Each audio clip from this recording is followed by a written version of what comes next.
విశాఖ మాజీ న్యూస్ కు స్వాగతం. నేను జ్యోతి. ముందుగా హెడ్లైన్స్ చూద్దాం.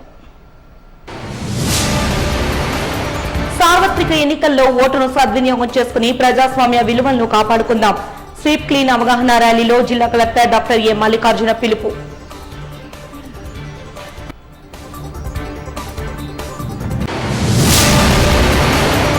ఐదేళ్ల వైసీపీ పాలనలో ప్రభుత్వం చేసింది శూన్యం. బహిరంగ సభలో కాంగ్రెస్ పిసిసి అధ్యక్షురాలు షర్మిలారెడ్డి విమర్శ.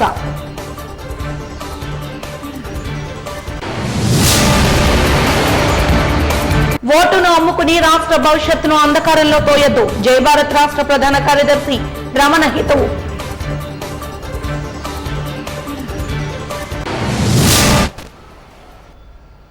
ఇక వివరాల్లోకి వెళ్తే మే 13న జరిగే ఎన్నికల పండుగలో భాగస్వామ్యం కావాలంటూ బంగారు భవిష్యత్తు కోసం ఓటేయాలంటూ జిల్లా కలెక్టర్ అబ్జర్వర్ అమిత్ శర్మ పిలుపునిచ్చారు. 100% ఓటింగ్ ఎలక్షన్ గా ప్రతి ఒక్కరూ కదిలి రావాలంటే విజ్ఞప్తి చేశారు. ఈ కార్యక్రమంలో భాగంగా ఆదివారం స్థానిక బీచ్ రోడ్ లో నిర్వహించిన 5K రన్ ర్యాలీ ప్రారంభోత్సవంలో వారు ఓటర్లను ఉద్దేశించి మాట్లాడారు. ఓటర్లలో స్ఫూర్తిని నింపుతూ ఉత్సాహంగా ప్రసంగించారు. లెట్స్ ఓట్ ఫర్ ఫ్యూచర్ అనే నినాదాలను ఓటర్లతో చేయించారు. My vote is your vote. Your vote. Every vote matters. In for inclusion. Every vote matters. మనకు తెలిసిన వాళ్ళ కాలంటే పీఓగా వేస్తారు సార్. పీఓ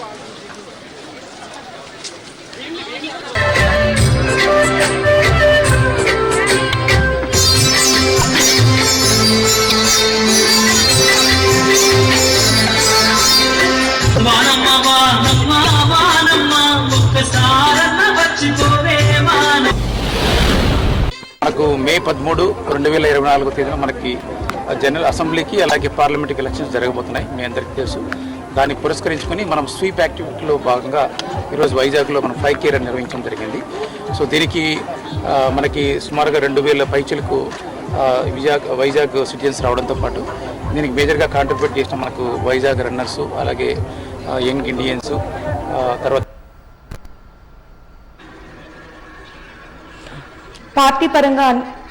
పార్టీ పరంగా అన్ని పదవులు అనుభవించి బయటకు వెళ్లాక వ్యక్తిగత దూషణలు చేయడం తగదని, అలాంటి వ్యక్తులకు పార్టీ పరంగా బుద్ధి చెబుతామని జిల్లా కాంగ్రెస్ కమిటీ అధ్యక్షులు వజ్జపర్తి శ్రీనివాస్ అన్నారు. విజయ్ ప్రెస్ క్లబ్ లో జరిగిన విలేకరుల సమావేశంలో ఆయన మాట్లాడుతూ కాంగ్రెస్ పార్టీని బద్నాం చేసి ఇప్పుడు పార్టీ పెద్దలపై ఆరోపణలు చేయడం తగదన్నారు. తప్పుడు వ్యక్తులే అలాంటి భాష మాటలు అంటారని ఆవేదన వ్యక్తం చేశారు. పిసిసి అధ్యక్షురాలుగా షర్మిలారెడ్డి బాధ్యతలు చేపట్టినప్పుడు కాంగ్రెస్ పార్టీ పరిస్థితి బాగోలేదని, పరిస్థితిలో అట్టడుగున ఉన్న పార్టీని బలోపేతం చేయడానికి కాంగ్రెస్ లో చేరారన్నారు. బాగా నడుస్తున్నా డబ్బులు ఉన్న పార్టీలో చేరలేదని గుర్తు చేశారు. కాంగ్రెస్ పార్టీ కేంద్రంలో అధికారులకు వచ్చాక పార్టీపై బురద చల్లిన వారికి బుద్ధి చెబుతామంటూ హెచ్చరించారు. అప్పారావు గారు అలాగే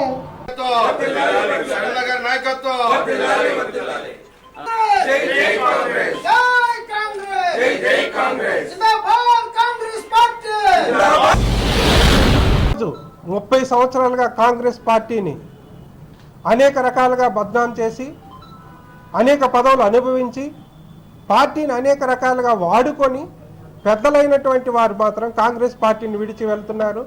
అది నాయకులు చేశారు గతంలో, ఇప్పుడున్నటువంటి చిన్న నాయకులు కూడా ఎదిగినటువంటి నాయకులు చేస్తున్నటువంటి పని. తనకి పదవి రాలేదనో లేకపోతే సీటు రాలేదనో పెద్దలతో గొడవ పడవచ్చు, అడగొచ్చు, తన సామర్థ్యాన్ని నిరూపించుకోవచ్చు. కానీ విజ్ఞత లేనటువంటి మాటలు మాట్లాడాల్సిన అవసరం లేదు, వ్యక్తిగత దూషణలు చేయాల్సిన అవసరం లేదు. ఈ రోజు ఉన్నటువంటి రాజకీయ పరిస్థితుల్లో ప్రతి ఒక్కరు కూడా రాజకీయ విజ్ఞత, రాజకీయ నాయకులంటే ప్రత్యర్థులే కానీ వాళ్ళు మనకు శత్రువులు కాదు. అటువంటి విజ్ఞతతో కూడుకున్నటువంటి రాజకీయాలు చేయటం అన్నది ఈ సమాజ శ్రేయస్సుకు అవసరం. మరి అటువంటిది సొంత పార్టీలో అనేక పదవులు అనుభవించిన తర్వాత మా షర్మిలారెడ్డి గారిని, పిసిసి అధ్యక్షురాలు గారిని అనేకటువంటి దూషణలు ఆడినటువంటి పరిస్థితి. అటువంటి తప్పుడు వ్యక్తులు మాత్రమే ఆ తప్పుడు భాష మాట్లాడతారు.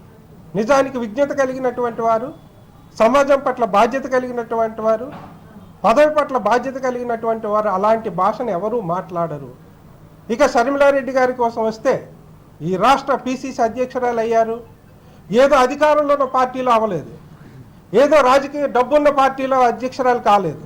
ఈరోజు ఓన్లీ పార్టీ అట్టడుగునుంటే ఆ పార్టీని నిలబెట్టాలన్న నాయకత్వ లక్షణాలు కలిగినటువంటి వ్యక్తిగా ఈరోజు పార్టీలోకి వచ్చినటువంటి వ్యక్తి శర్మిలారెడ్డి గారు. ఎవడైనా నాయకుడిని చెప్పుకున్నవాడు ఎవడైనా సిగ్గుపడాలి. ఏ పార్టీలోనైనా ఎక్కడైనా సరే అధికారం ఉంటే డబ్బు ఉంటే వెళ్ళి ఆ పార్టీని అభివృద్ధి వైపు నడిపిస్తానని చెప్పే సిగ్గులేని నాయకులకి శర్మిలారెడ్డి గారు ఒక ఆదర్శం.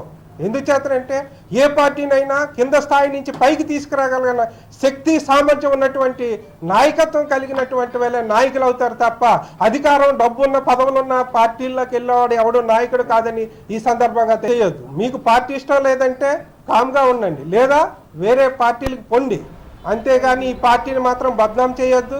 ఈ పార్టీ నుంచి బతికిన వాళ్ళే ప్రతి ఒక్క వ్యక్తి, ప్రతి పార్టీ వ్యక్తి, ప్రతి ఈ రాష్ట్రంలో కానీ దేశంలో కానీ అనేక పదవుల్లో డబ్బులు అనిపించిన ప్రతి ఒక్క వ్యక్తి ఈ పార్టీ నుంచి గొప్ప వాళ్ళైనటువంటి వారే. మరి అటువంటి వారందరూ కూడా ఈరోజు ఈ పార్టీ కింద స్థాయిని ఉందని రేపు అందరికీ బుద్ధి చెప్పే విధంగా సెంట్రల్లో కాంగ్రెస్ రావడం తథ్యం, స్టేట్లో కూడా మా ఉనికిని చాటుకోవడం తథ్యం. ప్రతి ఒక్కరికి ప్రైవేటు వ్యక్తుల సేవలో జీవీఎంసీ తరిస్తోందని, మండు వేసవిలో కుళాయిల్లో తాగునీటి సరఫరా లేకున్నా పేరొందిన కార్పొరేట్ కంపెనీ ఇనార్బిట్ మాల్ కు రోజుకు 2 లక్షల నీటిని తరలిస్తూ అధికారులు ఆనందం పొందుతున్నారని, గత 3 నెలలుగా అనధికారికంగా నడుస్తున్న ఈ భారీ నీటి చౌర్యం వల్ల లక్షలాది మంది విశాఖ ప్రజలు తాగునీటి ఇబ్బందులను ఎదుర్కొంటున్నారంటూ జనసేన కార్పొరేటర్ పీతల మూర్తి యాదవ్ ఆరోపించారు.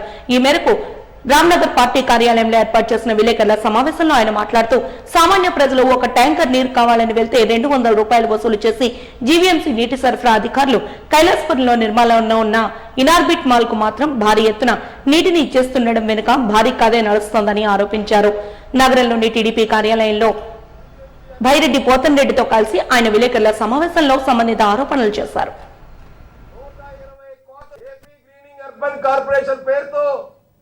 సుందరీకరణ పేరుతో 86,94,232 రూపాయలు ఊర్లు కూడా ఎండిపోయినటువంటి పరిస్థితికి వచ్చాయి. భూగర్భ జలాలు మొత్తం కూడా డ్రై అయిపోయినటువంటి పరిస్థితి. అలాగే ఈ ఎండాకాలంలోని జీవీఎంసీ వారు గత ప్రభుత్వాల్లో వాటర్ ద్వారా పేద ప్రజలకి ఫ్రీగా వాటర్ సప్లై చేసేవారు. ఇప్పుడు అంతా కూడా డబ్బుమయం అయిపోయినటువంటి పరిస్థితి. డబ్బు వెచ్చించినప్పుడు కూడా వాటర్ దొరకలేనటువంటి పరిస్థితి. అలాగే గతంలో రోజుకి గంట పైబడి కుళాయిలు వస్తే ఇప్పుడు కనీసం 1 అవర్ ఇవ్వడం లేదు కదా, హాఫ్ అన్ అవర్లోనే కుళాయిలు కడుతున్నటువంటి పరిస్థితి. దానికి ఒక టైము లేదు, పైము లేదు. వాళ్ళు ఇష్టాసారంగా కుళాయిలు ఓపెన్ చేస్తున్నా ఉన్నారు. అలాగే ఇటు స్లమ్ ప్రాంతాలు ఏవైతే ఉన్నాయో వారు చాలా ఇబ్బందులు పడుతూ ఉన్నారు కేవలం వాటర్ గురించి. ఇకపోతే అయితే మొట్టమొదటి నుంచి కూడా జీవీఎంసీ కౌన్సిల్ ఏర్పడిన నాటి నుంచి కూడా టీడీపీ జనసేన పార్టీ కార్పొరేటర్లు బీజేపీ ఫ్లోర్ లీడర్తో సైతం వైసీపీ నాయకులు, వైసీపీ ప్రభుత్వం, అలాగే జీవీఎంసీ అధికారులు ఒంటెద్దు పోకడలు ఏవైతే ఉన్నాయో వాళ్ళ అక్రమాలు, అవినీతి, దోపిడీని ఎప్పటికప్పుడు ఆధారాలతో బయట పెడుతున్నటువంటి సంగతి మీ అందరికీ కూడా తెలుసు. ఇప్పుడు ఇంత మండు టెండల్లో విశాఖ నగరవాసులందరూ కూడా, ట్యాక్స్ పేయర్స్ అందరూ కూడా మంచినీళ్ళు లేక దాహార్తితో భూగర్భ జలాలు పూర్తిగా ఎండిపోయి ఏదైతే జగన్మోహన్ రెడ్డి ప్రభుత్వం ప్రకృతి విధ్వంసం ఏదైతే చేశారో దాని కారణంగా ఇవాళ నీటి నిల్వలు కూడా లేకుండా ఏదైతే జరుగుతున్నటువంటి పరిణామాలు ఏవైతే ఉన్నాయో ఇప్పుడున్నటువంటి నేపథ్యంలో జగన్మోహన్ రెడ్డి ముఖ్యమంత్రిగా కైలాసపురంలో ఇనార్బిట్ మాల్ ఓపెన్ చేసినటువంటి సంగతి మీ అందరూ కూడా విదితమైంది. ఆ ఇనార్బిట్ మాల్ కి జీవీఎంసీ అధికారులు రోజుకి 2 లక్షల లీటర్లు త్రాగునీరు ఇనార్బిట్ మాల్ నిర్మాణ పనుల కోసం ఉచితంగా అడ్డగోలుగా ఇస్తున్నారు 3 నెలల నుంచి. ఈ యొక్క వాటర్ ట్యాంక్ 30,000 లీటర్ల వాటర్ ట్యాంక్ ఇది. చిన్న వాటర్ ట్యాంకులు ఉన్నాయి ఇవి 5,000 కేజీలు 3,000 కేజీలు రోజుకి వీళ్ళు 2 లక్షల లీటర్ల పైగా మంచినీటి విశాఖ వాసులకి తాగునీరు లేక జీవీఎంసీ కమిషనరు నీటి యొక్క సామర్థ్యత తక్కువ ఉందని చెప్పి కొన్ని ప్రాంతాలు నీటి ఇవ్వలేదని చెప్పి 2 రోజులకు ఒకసారి ప్రెస్ మీట్ పెట్టి చెప్తున్నటువంటి తరుణంలో సాక్షాత్తు టీఎస్ఆర్ కాంప్లెక్స్ నుంచి ఏదైతే ఈ నీటి నిల్వలు ఏవైతే ఉన్నాయో త్రాగునీరు ఏదైతే ఉందో వెహికల్ నెంబర్స్ తో సైతం ఆధారంతో మేము చూపిస్తా ఉన్నాం. ఏపీ 39 PM 4566 30 KL 6,000 లీటర్ల కెపాసిటీ 60,000 కెపాసిటీ 2 ట్రిప్పులు వెళ్తాయి. అలాగే 5 KL 6 ట్రిప్పులు వెళ్తాయి. ఏపీ 37 1506 బండి నెంబర్, ఏపీ 37 TD 0304 5 KL 6 ట్యాంకర్లు, ఏపీ 39 BC 6673 అదొక 5 KL వాటర్ ట్యాంకు, అది రోజు 6 ట్రిప్పులు వేస్తుంది. ఏపీ 31 T 6850 5 KL రోజుకి 6 ట్రిప్పులు వేస్తుంది. ఏపీ 30D 6075 5 KL ప్రతిరోజు 4 ట్రిప్పులు వేస్తుంది. అంటే విభజన హామీలు అమలు చేయని రాష్ట్రానికి ప్రత్యేక హోదా ఇవ్వని బీజేపీకి ఏ విధంగా మద్దతు పలుకుతున్నారని జయభారత్ జాతీయ పార్టీ అధ్యక్షులు ఉత్తర్ నియోజకవర్గ అభ్యర్థి వివి లక్ష్మీనారాయణ ప్రశ్నించారు. ఈ మేరకు సీతమ్మదార్లోని పార్టీ కార్యాలయంలో ఏర్పాటు చేసిన మీడియా సమావేశంలో ఆయన మాట్లాడుతూ ముఖ్యమంత్రి జగన్మోహన్ రెడ్డి 5 ఏళ్లలో చేసిన రాష్ట్ర అప్పులపై శ్వేతపత్రాన్ని విడుదల చేయాలని డిమాండ్ చేశారు. రాష్ట్ర ఆస్తుల వివరాలు, ఏ పార్టీలు అధికారంలో ఉన్నప్పుడు ఎంత అప్పులు పాలు చేశాయో ప్రకటించాలని తెలిపారు. అలాగే స్టీల్ ప్లాంట్ ప్రైవేటీకరణ విషయంపై వైసీపీ, జనసేన, టీడీపీ స్పష్టత ప్రకటించాలన్నారు. మొదటి పర్వం ఆల్మోస్ట్ ముగిసింది, అంటే నామినేషన్ ఘట్టం అన్నది పూర్తయింది. ఈ సందర్భంగా జయభారత్ నేషనల్ పార్టీ నుంచి అనేక మంది అభ్యర్థులు మా పార్టీ నుంచి పోటీ చేస్తున్నారు. సుమారుగా 80 మంది ఎమ్మెల్యేలుగాను 10 మంది ఎంపీలుగాను, తెలంగాణలో కూడా 7 మంది ఎంపీలుగాను జయభారత్ నేషనల్ పార్టీ తరఫున మేము పోటీ చేస్తున్నాం. ఈ పార్టీలో అభ్యర్థులుగా ఉన్న వారందరూ కూడా సమాజం పట్ల అవగాహన ఉన్నవాళ్ళు, సమాజంలో మేలు కోరి పనిచేసే వాళ్ళు చాలా మంది ఉన్నారు. సో వారందరినీ సీట్లు ఇవ్వడం జరిగింది. ముఖ్యంగా యువతకు చాలా పెద్ద పీట వేయడం జరిగింది. సో ఆ సందర్భంగా ఈరోజు ఈ ప్రెస్ మీట్లో మీ అందరికీ సమాచారం అందిద్దామని చెప్పేసి రావడం జరిగింది. ఆ తర్వాత ముఖ్యంగా ఈరోజు 24, 25, 26 వార్డ్స్ నుంచి ఉభయ పార్టీలు అంటే తెలుగుదేశం, వైఎస్ఆర్సీపీ నుంచి అనేక మంది యువతరం ఈరోజు జయభారత్ నేషనల్ పార్టీలో చేరడానికి పెద్ద సంఖ్యలో ఈరోజు వస్తున్నారు. యువతరానికి పెద్ద పీట వేస్తుంది జయభారత్ పార్టీ. అంటే ఈ పార్టీలన్నింటినీ చూసి యువతరం ముఖ్యంగా ఈ పార్టీలు రాష్ట్రాలకు చేసింది ఏమీ లేదు. నిరుద్యోగ సమస్య గురించి ఎవరు మాట్లాడట్లేదు, మా ఉపాధి గురించి మాట్లాడడం లేదు. ఇటువంటి అభిప్రాయాలతో యువతరం పెద్ద సంఖ్యలో ఈరోజు జయభారత్ నేషనల్ పార్టీలో జాయిన్ అవడానికి వస్తున్నారు. వాళ్ళందరికీ కూడా మేము స్వాగతం పలుకుతున్నాం. ఎందుకంటే గత 10 సంవత్సరాలుగా రాష్ట్రంలో అభివృద్ధి అన్నది చూస్తే ముఖ్యంగా ఎప్పుడు కూడా అభివృద్ధి మన యువతరానికి ఎంత ఉపాధికి దొరికింది, ఎంతమందికి ఉద్యోగాలు దొరికాయన్న దాని మీద ఒక రాష్ట్రం యొక్క గుర్తింపు ఉంటుంది. ఆ తర్వాత సంపద ఎంత సృష్టించాము, ఆ తర్వాత మన జీడిపి కానీ జిఎస్డిపి కానీ ఏ విధంగా పెరిగింది, అప్పులు ఎన్ని పెరిగాయి, ఇవన్నీ కూడా చాలా విలువైన సమాచారం. కానీ ఈ మధ్యలో మేనిఫెస్టోలు రిలీజ్ చేస్తున్నారు అన్ని పార్టీలు. మేనిఫెస్టోలు రిలీజ్ చేసే మేనిఫెస్టోలో ఎక్కడైనా సంపద ఎలా సృష్టించబోతున్నాం, ఉపాధి ఎలా కల్పించబోతున్నాం అని ఏ మేనిఫెస్టోలో కూడా రాయట్లేదు. అన్ని మేనిఫెస్టోలో కూడా ఏమి ఉచితంగా ఇస్తున్నాం, ఏ సంక్షేమ పథకాలు అమలు చేస్తామని రాస్తున్నారు. నిన్న వైఎస్ఆర్సీపీ రిలీజ్ చేసిన మేనిఫెస్టో కావచ్చు, తెలుగుదేశం సూపర్ 6 అనే పేరుతో రిలీజ్ చేసిన మేనిఫెస్టో కావచ్చు, వీటన్నిటిలో కూడా ప్రత్యేక హోదా తెస్తామని ఎవరూ రాయలేదు, విభజన హామీలన్నీ పూర్తి చేస్తామని ఎవరూ రాయలేదు, వైజాగ్ స్టీల్ ప్లాంట్ను ఆపుతామని ఎవరూ రాయలేదు, వైజాగ్ రైల్వే జోన్ని మళ్ళా అడ్డగోలుగా విభజించిన రైల్వే జోన్ని మళ్ళా తిరిగి తీసుకొస్తాము, దాన్ని పునరుద్ధరిస్తామని ఎవరూ రాయలేదు. ఎంతసేపు చూసినా ఎన్ని సిలిండర్లు ఇస్తాము, ఈ పథకంలో ఇంత నుంచి 15,000 నుంచి 17,000 చేస్తాం, ఈ విధంగా మాట్లాడుతున్నారు తప్ప రాష్ట్రానికి ఏం చేయబోతున్నారు, రాష్ట్రంలో ఉన్న నిరుద్యోగ సమస్యను ఏ విధంగా పూర్తి చేయబోతున్నారు, ఏ విధంగా మన కోస్టల్ లైన్ డెవలప్ చేయబోతున్నారు, మన టూరిజం ఏ విధంగా అభివృద్ధి చేయబోతున్నారు, వీటి గురించి ఎక్కడ కూడా మేనిఫెస్టో లేదు. అంటే రాజకీయాలను ఏ విధంగా చేసేశారు అంటే కేవలం సంక్షేమ పథకాల పేరుతో ఉచితాలు, ఇదే రాష్ట్రం గురించి వాళ్ళందరూ అనుకుంటున్న మేనిఫెస్టో. మరి ముఖ్యమంత్రి గారు రిలీజ్ చేసిన మేనిఫెస్టోలో గత 5 సంవత్సరాల్లో ఎన్ని వైట్ రేషన్ కార్డులు తగ్గాయని ఏమన్నా రాశారా? 2,70,000 కోట్లు మేము సంక్షేమ పథకాల ద్వారా డైరెక్ట్ బెనిఫిట్ ట్రాన్స్ఫర్ డీబీటీ ద్వారా ఇచ్చామని అంటున్నాము. కానీ దానితో పాటు ఇన్ని వైట్ రేషన్ కార్డులు తగ్గాయి అని రాష్ట్రంలో చెప్పొచ్చు కదా. కానీ యాక్చువల్గా మీరు స్టాటిస్టిక్స్ చూస్తే వైట్ రేషన్ కార్డు పెరిగాయి దేశం రాష్ట్రం. అంటే ఈ సంక్షేమ పథకాల ద్వారా పేదరికం తగ్గిందా పెరిగిందా అన్నది ముఖ్యమంత్రి గారు ఓపెన్ గా చెప్పగలగాలి. అది నిజమైన మేనిఫెస్టో అవుతుంది. వైసీపీకి అధికారాన్ని ఇస్తే విశాఖను కూడా అమ్మేస్తారని ఏపీసీసీ అధ్యక్షురాలు వైఎస్ షర్మిల మండిపడ్డారు. విశాఖ అభివృద్ధికి ఈ 5 ఏళ్లలో వైసీపీ నేతలు చేసింది శూన్యమంటూ విమర్శలు చేశారు. బలిదానాలతో ఏర్పాటైన విశాఖ స్టీల్ ప్లాంట్ ను అమ్మేస్తుంటే ఇక్కడి ఎంపీ ప్రత్యేకంగా చెప్పాలా అంటూ ప్రాజెక్టులు పూర్తి కావాలా అని మళ్లీ కాంగ్రెస్ రావాలంటూ ఆమె తెలియజేశారు.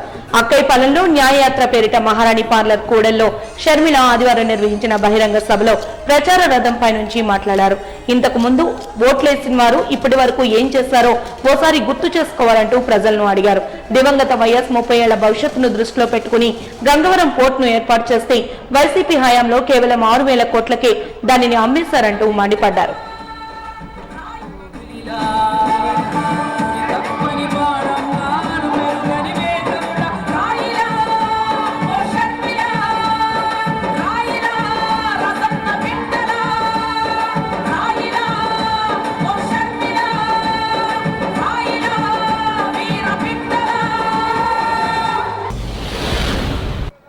ఒక్క విశాఖ స్టీలే కాదు, ప్రజల గురించి అయినా ఆలోచన చేస్తున్నారా?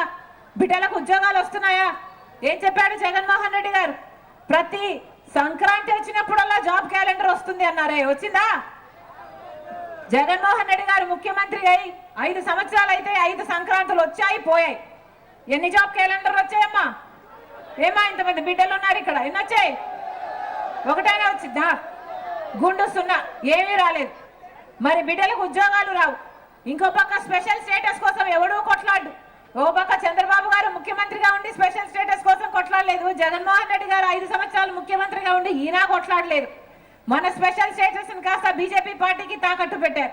ఇక స్పెషల్ స్టేటస్ లేదు కాబట్టి, రాలేదు కాబట్టి 10 సంవత్సరాలుగా కనీసం పట్టుమని 10 కొత్త పరిశ్రమలు కూడా రాలేదు మనకు. మరి మన రాష్ట్రం ఎలా అభివృద్ధి చెందాలి? మన బిడ్డలకు ఎలా ఉద్యోగాలు రావాలి? ప్రత్యేక హోదా వచ్చినుంటే ఒక్కొక్క నియోజకవర్గానికి కనీసం 50 నుంచి 100 కొత్త పరిశ్రమలు వచ్చేవి. ఎంత అభివృద్ధి జరిగి ఉండేది, బిడ్డలకు ఎన్ని ఉద్యోగాలు వచ్చిండేవి, మన రాష్ట్రం ఎక్కడికో వెళ్ళిపోయి ఉండేది. కానీ ఈ రోజు ఏముంది? కనీసం రాజధాని అయినా ఉందా? తలెత్తుకొని చెప్పుకోవడానికి ఇది మా రాజధాని చెప్పుకోవడానికి ఒక రాజధాని కూడా లేకపోయినాయి. చంద్రబాబు గారు ముఖ్యమంత్రిగా ఉన్నారు, అమరావతిని సింగపూర్ చేస్తానన్నారు. 3D సినిమా చూపించారు, ఏమైంది? అమరావతి కాస్త భ్రమరావతి అయింది. అయిందా అమరావతి? ఒక్క పర్మనెంట్ బిల్డింగ్ కట్టలేదు చంద్రబాబు గారు. ఇక జగన్మోహన్ రెడ్డి గారు వచ్చారు, ఈయనకు ఒకటి సరిపోలేదు, 3 రాజధానులు అన్నారు. వచ్చినాయా?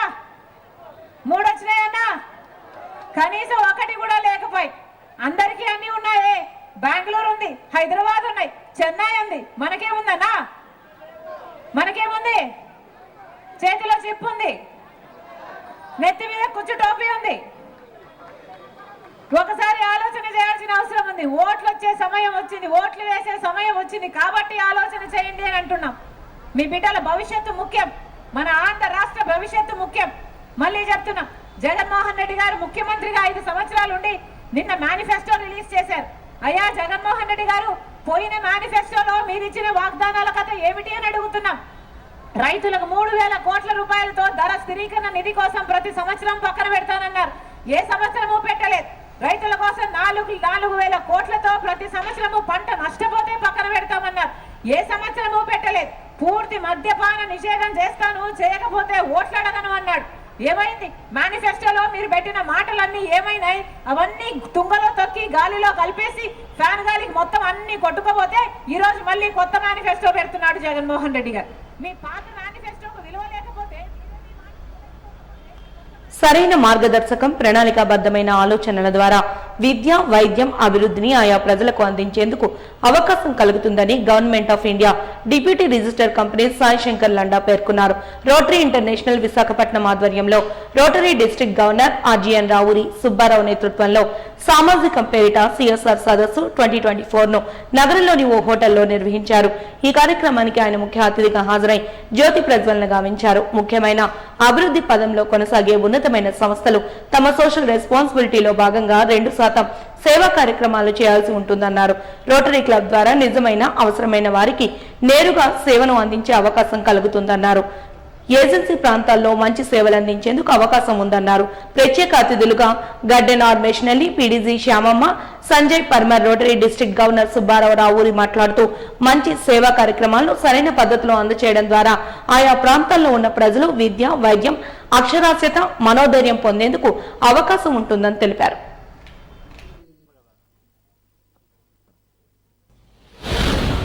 ఈ రోటరీ డిస్ట్రిక్ట్ 3020లో ఇదే ఫస్ట్ టైం.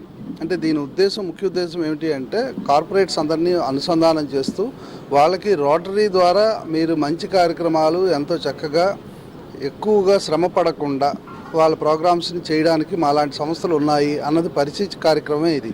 ఈ రోజునాడు ఇక్కడ ఈ పరిచయ కార్యక్రమం చేసిన తర్వాత ఫ్యూచర్లోని మేము కార్పొరేట్స్ తోటి ఎంఓయూస్ ఎంటర్ అయ్యి వాళ్ళ నిధుల్ని చక్కగా ప్రజలకు అందేటట్టుగా, అంటే మరి బెనిఫిషరీస్కి పూర్తిగా అందేటట్టుగా ప్రయత్నం చేయాలి. వాళ్ళకి అన్నీ అందించాలి. సామాజిక బాధ్యతని వాళ్ళ సామాజిక ఫండ్స్ ద్వారా, అంటే సిఎస్ఆర్ ఫండ్స్ ద్వారా సామాజిక బాధ్యతని ఇంప్రూవ్ చేసుకొని ఇంప్లిమెంట్ చేయాలి అన్నదే దీని తాలూకా ముఖ్య ఉద్దేశం.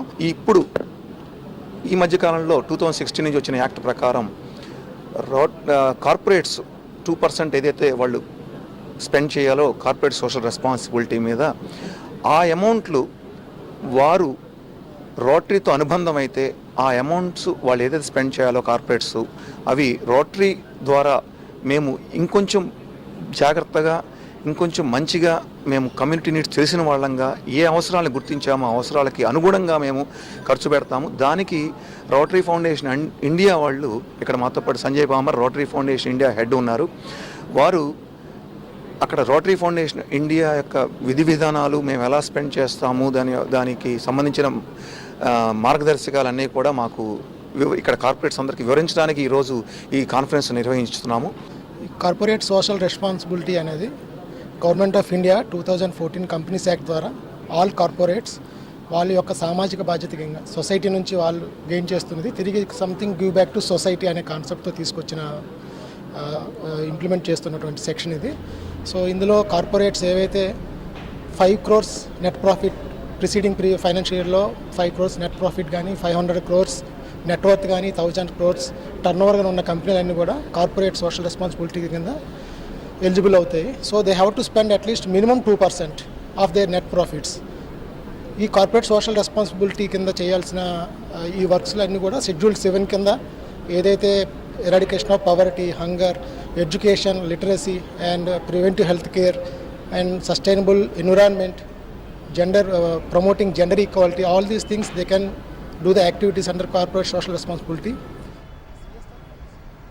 పార్టీని బలోపేతం చేసి స్థానికంగా మరింత పునర్వైభవాన్ని తీసుకొచ్చేందుకు గత 4 ఏళ్లుగా కృషి చేసిన అధిష్టానం తమకు తగ గుర్తింపు ఇవ్వలేదంటూ కాంగ్రెస్ నాయకులు కమలాకర్ ఆవేదన వ్యక్తం చేశారు.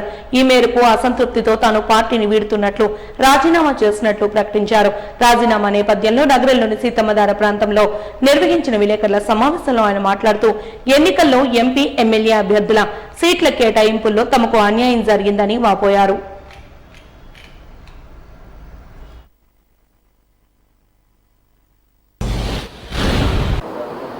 ఈ రోజున కాంగ్రెస్ పార్టీని వీడడానికి రెండు కారణాలు. ఒకటి, విశాఖపట్నం కాంగ్రెస్ పార్టీలో నేను జాయిన్ అవ్వడానికి కారణం కాంగ్రెస్ పార్టీని నార్త్ నియోజకవర్గంలో రెపరెపలాడించాలని ఎంతో ఆశగా జాయిన్ అయ్యాను. పైనుంచి నేను జాయిన్ అయిన రోజే 50% పర్సెంటేజ్ ఆఫ్ ఓట్స్ పెరగాలని టికెట్ నాదే అని చెప్పారు. ఈ రోజున గాజువాక నుంచి ఒక అతను తీసుకొచ్చి లాస్ట్ మినిట్లో పెట్టడం జరిగింది. సో దీనికి ఒక ప్రాసెస్, ఒక సిస్టము లేకుండా అయిపోయింది. ప్లస్ ఏంటంటే చెప్పుకోవడానికి ఎవరు కూడా లేని పరిస్థితి అయిపోయింది. సో ఈ సిస్టమ్ ఏదైతే ఉందో క్యాండిడేట్స్ని స్క్రూటినీ చేసి సెలెక్ట్ చేయడం అనే సిస్టమ్ ఏదైతే ఉందో దాని భాగంగా ఎమ్మెల్యేకి అయితే 10,000 రూపాయలు కట్టమన్నారు, ఎంపీకి అయితే 25,000 రూపాయలు కట్టమన్నారు. సో నేను ఎంపీకి పెట్టాను, భీమ్లీ పెట్టాను, నార్త్ కూడా పెట్టాను. బట్ చాలామందికి ఏం జరిగిందంటే కొంతమందికి లిస్ట్లో లేని వాళ్ళు కూడా, స్క్రూటినీ చేయలేని వాళ్ళకి కూడా డైరెక్ట్గా టికెట్లు ఇవ్వడం జరిగింది. సో ఈ సిస్టమ్ అనేది షర్మిలా మేడం మరి తెలిసి జరిగిందా తెలియక జరిగిందా అనేది నాకు తెలియదు. చాలామంది చాలా గాసిప్స్ లేకపోతే మీడియాలో కూడా స్క్రోల్ అవుతుంది, వచ్చిన ఫండ్లో సగం ముందే చెక్లు ఇవ్వాలి, చెక్లు ఇస్తే టికెట్లు ఇచ్చారని చెప్పి ఆ విధంగా కూడా స్క్రోల్ అవుతుంది. అది ఎంతవరకు నిజమో అబద్ధమో నాకు తెలియదు కానీ బట్ మీడియాలో అయితే వచ్చింది కాబట్టి సో అలాంటి ఏమైనా జరుగుతుంటే షర్మిలా మేడంకి తెలుసో లేదనేది నాకు తెలియదు. ఇక్కడ లోకల్గా వేగి వెంకటేష్ గారిని అడిగాను, ఏంటి సార్ మన లాస్ట్ మీటర్ నాదే టికెట్ అన్నారు కదా ఏంటి పరిస్థితి అంటే, లేదు షర్మిలా మేడం చెప్పారు రామారావుకి ఇక్కడ చేయమన్నారని చెప్పారు. బట్ రామారావు కూడా అసలు ఇంట్రెస్ట్ లేదు, ఎందుకంటే అతనిది గాజువాక నుంచి వచ్చి ఇక్కడ నాకు ఎవరు తెలిసిన వాళ్ళు లేరు, నేను చేయలేనని కూడా అతను తప్పేం లేదు, అతను స్ట్రాంగ్గానే ఉన్నాడు ఆ విషయంలో. బట్ సిచ్యువేషన్స్ ఇలాంటి సిచ్యువేషన్స్ ఎందుకు జరుగుతున్నాయా ఏం జరుగుతున్నాయా అనేది అర్థం కాని పరిస్థితి. శ్రీ చంద్రశేఖర విశ్వ మహావిద్యాలయ ఉపకులపతి గుల్లపల్లి శ్రీనివాస్ పిలుపు మేరకు ఆదివారం విశాఖ నగరంలో శంకరమఠంలో జరిగిన విద్యార్థుల ప్రవేశాల అవగాహన కార్యక్రమానికి అపూర్వ ఆదరణ లభించింది. సుమారు 300 మంది విద్యార్థులు వివిధ తరగతుల్లో ఇంజనీరింగ్ విద్యలోనూ ప్రవేశాలు పొందారు. విశ్వవిద్యాలయ ఆంధ్రప్రదేశ్ చీఫ్ కన్వీనర్ యామిజాల నరసింహమూర్తి స్వాగతంతో ఉదయం కార్యక్రమం ప్రారంభమైంది. ఆచార్య సార్వభౌమ వేదుల సుబ్రహ్మణ్య శాస్త్రి ముఖ్య అతిథిగా హాజరై కంచి విశ్వవిద్యాలయ ప్రాశస్త్యాన్ని వివరించారు. భారత సంప్రదాయ విధానం ద్వారా ఇంజనీరింగ్ తదితర ఉన్నత విద్య బోధించే ఏకైక విశ్వవిద్యాలయంగా కంచి విశ్వ మహావిద్యాలయం పేరుగాంచిందని ఆయన కొనియాడారు. వేదిక వద్ద ఏర్పాటు చేసిన లేజర్ ప్రదర్శన ద్వారా విశ్వ మహావిద్యాలయం యొక్క ప్రాంగణం, సౌకర్యాలు, బోధనా విధానాలు, క్రీడా ప్రాంగణ వగేరాలను ప్రొఫెసర్ నాగేశ్వరరావు వివరించారు.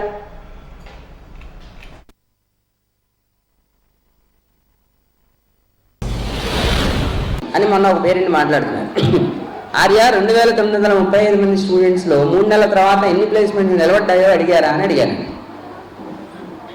It's very genuine question to be asked by parents. ఎందుకంటే ఇది ఒక విద్యారంగంలో ఉన్నటువంటి ఒక అకాడమిషియన్గా మా బాధ్యత. స్వామివారి ఇన్స్టిట్యూషన్లో ఉంటూ జనాలకి తెలియజెప్పవలసినటువంటి బాధ్యత మా మీద ఉంటుంది. What kind of placements you are looking for? Are you going for 6 months placement or 1 year placement or lifelong placement?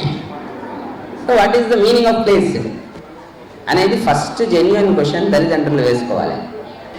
అందులో భాగంగా కంచి కామకోటి పీఠాధిపతులు శ్రీ శ్రీ శ్రీ శంకర విజయేంద్ర సరస్వతి స్వామీజీ వారు విద్య, వైద్యం, ఉపాధి.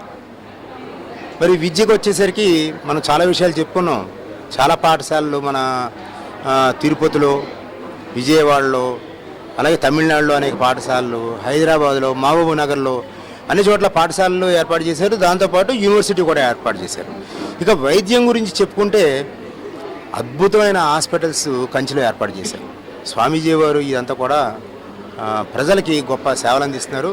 ఇంజనీరింగ్ చదువుకుంటారో వాళ్ళకి పెద్ద పెద్ద కంపెనీస్లో వాళ్ళకి మంచి అవకాశం వచ్చేటట్టుగా స్వామీజీ వారు పెద్ద పెద్ద కంపెనీస్లో ఇంజనీరింగ్ పూర్తయిన తర్వాత ప్లేస్మెంట్స్ అన్నీ వస్తున్నాయి వాళ్ళందరూ కూడా. అంటే ఒక 85% ప్లేస్మెంట్స్ వస్తే మిగిలిన 15% మన వీసీ గారు చెప్పినట్టుగా విదేశాల్లో ఉన్నత విద్యలకు వెళ్తున్నారన్నమాట.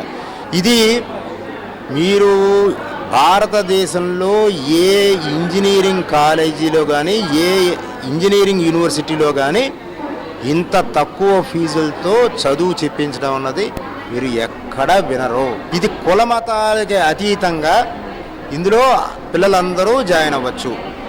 ప్రధానంగా గవర్నమెంట్ రూల్ ప్రకారం ఎస్సీ, ఎస్టీ, బీసీ, మైనారిటీ రిజర్వేషన్లు ఏ విధంగా ఉంటాయో గవర్నమెంట్ రూల్ ప్రకారం ఈ యూనివర్సిటీలో కూడా అదే రూల్స్ ఖచ్చితంగా పాటించాలి. అందుకని దీంట్లో మత విద్వేషకర వ్యాఖ్యలు చేస్తూ మతోన్మాదాన్ని రెచ్చగొడుతూ ప్రధాని నరేంద్ర మోడీ దేశద్రోహానికి పాల్పడుతున్నారంటూ సిఐటియు నాయకులు వైరాజు ఆరోపించారు. ఈ మేరకు జగదాంబ సిఐటియు కార్యాలయంలో నిర్వహించిన రౌండ్ టేబుల్ సమావేశంలో పలు ముస్లిం సంఘ నాయకులతో కలిసి ఆయన చర్చించారు. అనంతరం వైరాజు మీడియాతో మాట్లాడుతూ ఆవాజ్ కమిటీ ఆధ్వర్యంలో ప్రజా సంఘాలచే మోడీ వ్యాఖ్యలకు వ్యతిరేకంగా రౌండ్ టేబుల్ సమావేశాన్ని నిర్వహించామని తెలిపారు. భవిష్యత్తులో పూర్తిగా దేశంలోని ముస్లింలకు రక్షణ లేకుండా మోడీ ప్రభుత్వం వ్యవహరిస్తోందంటూ దుయ్యబట్టారు. రాజస్థాన్ లో ప్రధాని మోడీ చేసిన వ్యాఖ్యలను తీవ్రంగా ఖండిస్తున్నామని మండిపడ్డారు. రాజస్థాన్ లో జరిగిన పరిణామాలపై ఆవాజ్ తరపున మేము ఖండిస్తున్నాం. అలాగే ప్రజా సంఘాల వేదిక కూడా దీనికి ముక్త ఖండంతో ఖండిస్తుంది. అలాంటి ప్రచార సభల్లో ఇలాంటి వ్యాఖ్యలు చేయడం సబబు కాదు.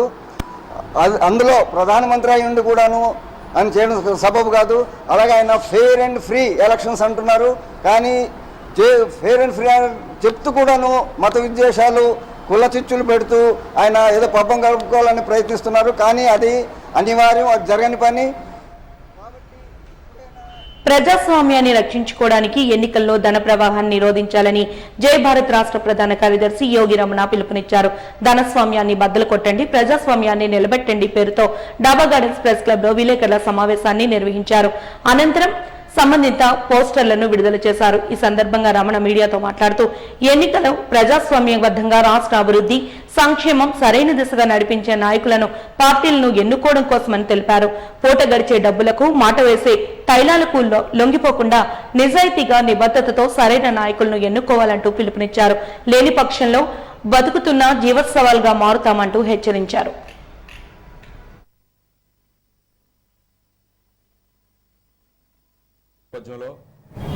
జై భారత్ 18 రాష్ట్రాల్లో 16 సంవత్సరాలుగా ధనస్వామ్యాన్ని బద్దలు కొట్టండి, ప్రజాస్వామ్యాన్ని నిలబెట్టండి అనే ఉద్దేశంతో ఈ కార్యక్రమం భారతదేశం అంతటా కూడా ప్రజలను చైతన్యవంతపరచడానికి కరపత్రాల ద్వారా, గోడపత్రికల ద్వారా ఈ కార్యక్రమం ప్రచారం చేయడం జరుగుతుంది.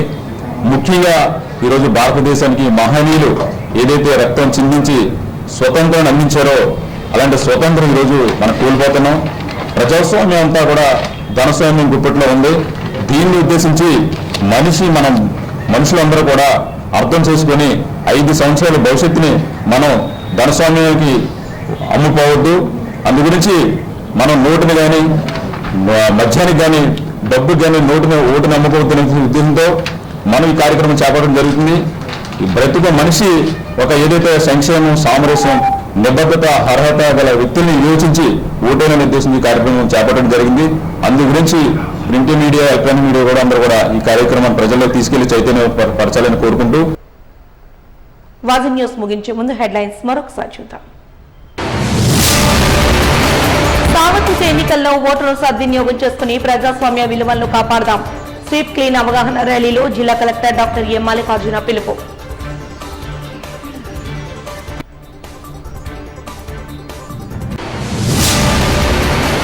ఐదేళ్ల పాలనలో వైసీపీ ప్రభుత్వం చేసింది శూన్యం. బహిరంగ సభలో కాంగ్రెస్ పిసిసి అధ్యక్షురాలు షర్మిలారెడ్డి విమర్శ.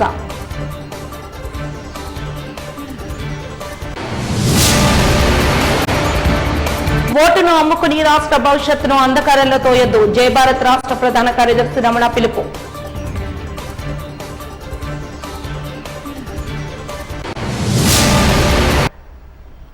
వాజీ న్యూస్ ఇంతటితో సమాప్తం. నమస్కారం.